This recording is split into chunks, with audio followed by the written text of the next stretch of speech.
Okay, hi guys. Our topic right now is World War II. So let's dive in. All right, as you guys know from a lot of our assignments that we've had recently, Adolf Hitler is named Chancellor in Germany in 1933. He created a totalitarian Nazi government. Remember, Nazi is just a political party, the National Socialist Party. And it wasn't until the Reichstag burned down that Hitler was able to get that extra power that he was looking for to be able to eliminate all other political parties in Germany. One of the first things he did when he took power was get rid of all of his competition.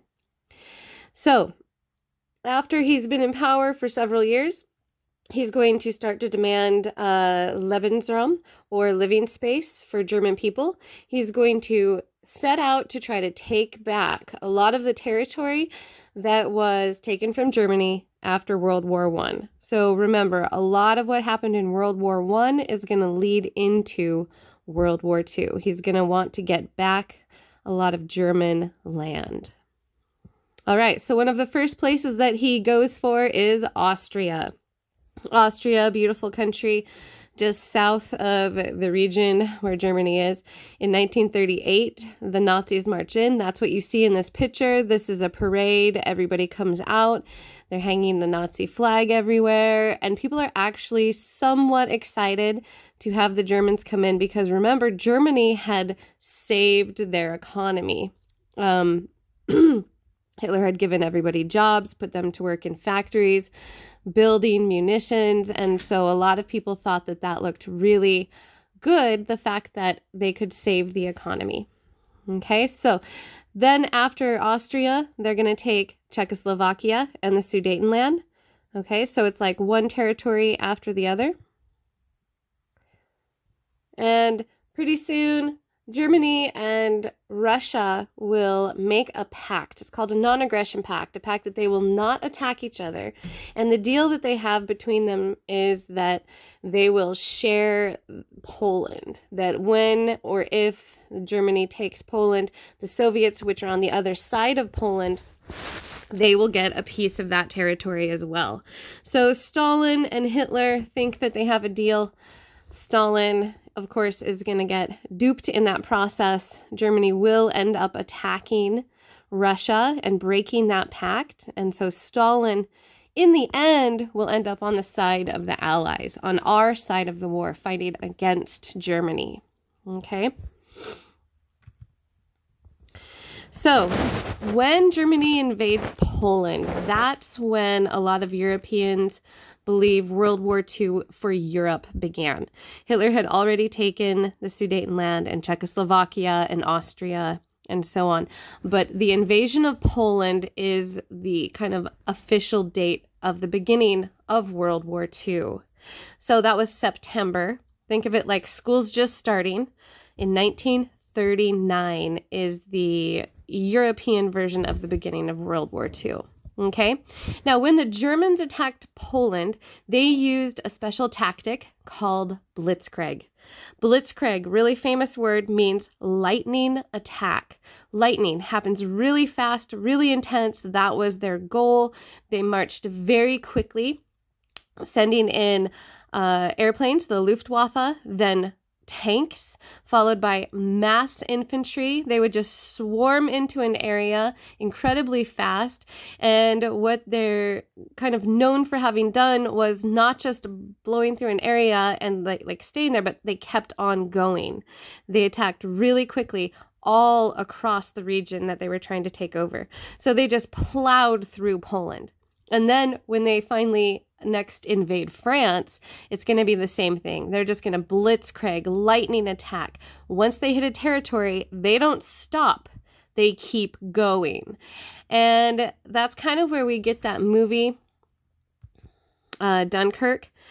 Dunkirk is right up here at the top. So when the Germans attack, okay, all through here, and down here, they're going to push all of the Allies up this line to Dunkirk. And the reason the Allies are not prepared is because it's happening so fast. They're using that blitzkrieg tactic, lightning attack, just going after them and not stopping. Okay, so this line that we're looking at right here, this red line, this is going to be one of the western fronts of World War II. It's almost exactly the same as the front in World War I, very close. And it's going to be called the Maginot Line. So down here, this is the Maginot Line. This really strongly fortified area. This is where the French had created fortifications, safeguards. They had a lot of weapons set up down here. It's going to be highly guarded. So just like in World War I, how the Germans shoot up through Belgium, they kind of are going to do that again. And there's our tiny little Luxembourg. We have to give a little shout out to them. Tiny country. Okay. So a lot of similarity with World War I.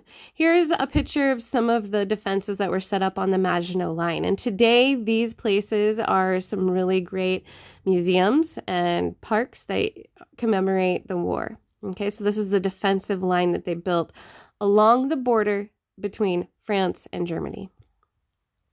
All right. So Hitler was effective. Blitzkrieg was incredibly effective. And Hitler's army moved through the Ardennes and around the Maginot Line, and they reached France's northern coast in 10 days. So you remember we just talked about Dunkirk. They literally got themselves all the way from down where they began their campaign up to the northern coast of France within 10 days. France surrenders. So again, incredibly fast blitzkrieg. All right, here's a picture of Dunkirk. So this is where all of the Allied troops got pushed along that line.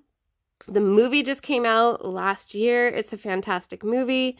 It's shown from kind of a one-person perspective, so a little different. But what happened is all of these troops kind of got stuck on that northern beach. They were out of space. They were surrounded by Germans, and people from Great Britain and boats and every kind of boat you can think of, fishing boats, tugboats, everybody came to rescue the French and British troops that were stuck here. Okay, so Dunkirk is a place, it's a beach, and the boats from all over came across the English Channel to rescue all of these guys and get them out of France. So there were about 850 rescue boats. Famous story in history. All right, so once France, literally within 10 days, surrenders to Germany, this is kind of what we're left with. Here's the German occupied zone, okay, and you can see here's Lorraine. This is where we have a lot of German military living and fighting and pushing over in battles, okay. Down here is the French free zone. A lot of people trying to escape down into the free zone, okay. And then we have Italy. Remember, they're going to be under Mussolini, so they will be on the same side with Germany. And let's give a special shout out to Switzerland, which is going to remain independent. It was an area intended for German settlement, but remember, there are Alp mountains, huge mountain ranges all around here. Okay, and so those Alps create a natural barrier. One of the novels that I wanted you guys to read was Beneath the Scarlet Sky, and it's actually about a young boy who is about here in Italy and his experience in World War II and how he helped people get across the Alps into Switzerland to save their lives. So some really incredible stories there. Vichy France is where the new government will kind of take place. They're kicked out of Paris. Hitler raises the Nazi flag on the Eiffel Tower.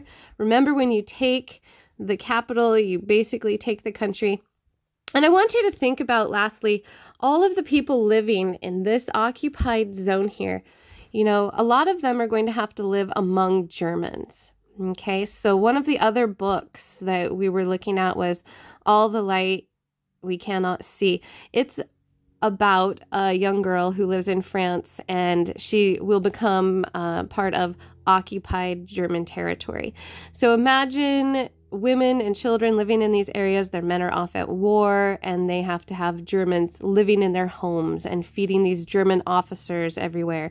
And a lot of people in France started working for the German military because the Germans were offering them food and better housing and access to things. So French men and women who were working for the Germans were very common. Okay, so now we're going to dive into the major battles of the war, and that'll be our next video. Hope you guys are doing well. Miss having you in class. Email me any questions that you have, and I'll talk to you soon.